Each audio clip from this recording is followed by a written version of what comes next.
very important we communicate what we're doing to the public. We're very interested in making sure everyone knows what we're doing. We're not, we're a civilian space agency dedicated to science and research and so on. So we're very, very keen to make sure that the taxpayers know what we're doing and everything. So, well, you know, when the article came out in the major newspapers, including the Huffington Post, there was no mention of lithium. Not one. Not one mention of lithium. Until I heard the recording of the actual, I listened to it. I listened to the rockets go off. I had no idea there was going to be a lithium dispersed until I heard payload lithium dispersed. Right. There was lithium dispersed, and I'd be happy to talk to you about it. I think you might be under some misconceptions about what we're doing, but I'm happy to tell you any details that you need. Well, I know that it says in your article that you're doing it for communications. Okay, I'm happy to talk to you more about it. There are many reasons we're doing it. Okay. We don't understand how the wind in the upper atmosphere moves. Mm-hmm. In these chemtrails, there's different kinds of chemtrails, as you probably know. Different trails at night we use and different trails during the day. The wind blows them around. They glow either on their own or from scattered sunlight.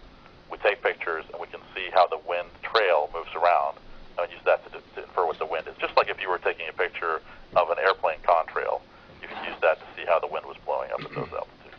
This is much higher altitude, so we use these chemical trails. And what is the purpose of knowing what the wind's going to do in the ionosphere?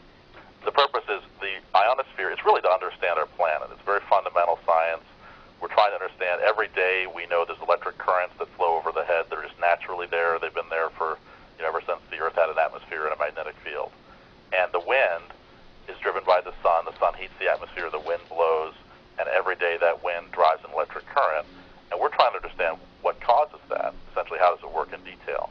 And also importantly, when the sun becomes active with lots of sunspots and lots of magnetic activity, that changes the wind pattern and changes the electric current. So we want to understand both what it is on a regular day when there's no solar activity, and then what it is when there's a lot of solar activity. Is there some other kind of a way that you can use it without dispersing the lithium? We're researching other ways. The lithium is actually harmless to the environment, and we could show you more about that. But it is tricky to use because we have to. It's very faint. You can't see it with your naked eye. You have to, have special cameras to see it and so on. So we don't like to use it for that reason. It's hard. In other words, it's hard measurement to make. We're researching other ways to put sensors directly on the rocket to measure the wind, and those are ongoing. We're trying to develop those now. In fact, one of the purposes of this mission was to do that. Okay. Well, you've explained it to me then. I don't agree with it, but I appreciate you explaining it to me.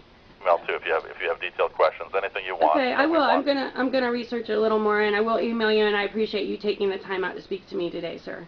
Your call. It's not often we get to hear from members of the public and people who are really interested and concerned with what we're doing. I really appreciate your time. I wish more people would call. I really do. I've called my senators. I've called my governor. You can't get through to anyone, sir.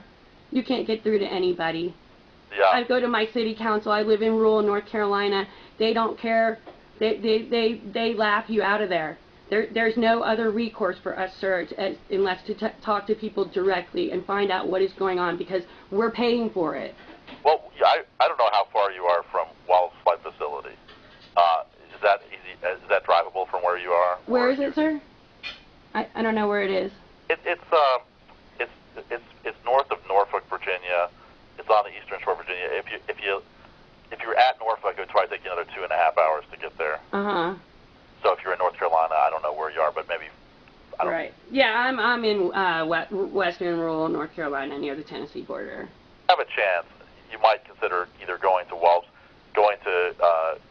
Goddard Space Flight Facility, which is outside of D.C.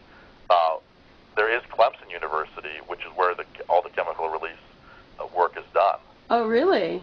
Well, that's very close to me. You might contact those guys. I'm sure they'd be happy to explain what they're doing. Oh, that's awesome. Okay, I will do that. Just ask for the science department.